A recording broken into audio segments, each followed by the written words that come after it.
Hello. ஒரு நிமிஷம். எனக்குள்ள ஒரு கேள்வி. நம்ம இத்தன வருஷம் விசுவாசியா இருந்திருக்கிறோம். எத்தன முறை சர்ச்சுக்கு போயிருக்கிறோம். எத்தன முறை நம்ம வேதத்த வாசிச்சிருக்கிறோம்.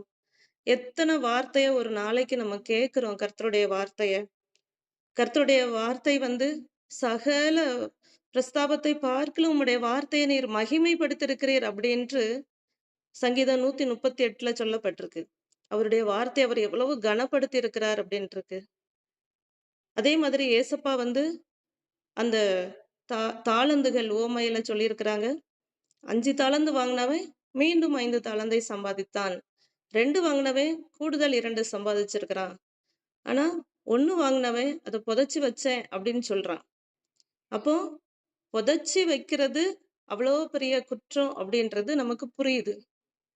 அப்படி தெரிஞ்சும் நம்ம கர்த்தருடைய வார்த்தைய நம்மளுடைய இருதயமாகிய நிலத்துல புதைச்சு வச்சிருக்கிறோமா? இல்ல விளைய செய்திருக்கிறோமா? அப்போ நம்ம விளைய செய்திருக்கிறோம் அப்படின்னா, நம்ம ஒரு நாளைக்கு கேட்கிற வார்த்தைய எத் நமக்கு WhatsApp மூலமாவோ, இல்ல வசனங்கள் வாசிப்பதிலயோ, இல்ல கேட்பதிலயோ, இல்ல நடந்து போகும்போது, எப்படியாவது நமக்கு ஒரு வார்த்தையாவது கர்த்தர் நமக்கு பார்க்கிறதற்கும், கேட்கிறதற்கும் கிருபை செய்றார். அப்போ அந்த வார்த்தைய நம்ம ஒருவருக்காவது நம்ம சொல்லியிருந்தோம்னா, அப்போ அந்த வார்த்தைய நம்ம விளைய வச்சிருக்கிறோம் அப்படின்னு அர்த்தம்னு நான் நினைக்கிறேன். அநேக நேரம் கர்த்தருடைய வார்த்தைய கேட்டும், கர்த்தருடைய வார்த்தைய பார்த்தும், நம்ம அத இருதயத்துக்குள்ள கொண்டு போறோமா என்னன்னு கூட எனக்கு தெரியல. நம்ம அதிக நேரம் புதைச்சு வச்சுடுறோம் அப்படின்னு மட்டும் எனக்கு தோணுச்சு.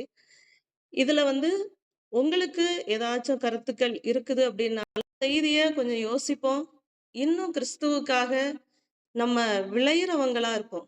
கிறிஸ்துவுக்காக நம்மளுடைய வாழ்க்கைய, நம்மளுடைய இருதயத்த 100 மடங்கு அறுவடை செய்றவங்களா நம்ம இருக்கணும் அப்படின்னு ஒவ்வொரு கிறிஸ்தவங்களும் நம்ம விரும்புறோம். கர்த்தரும் அதத்தான் விரும்புறாரு.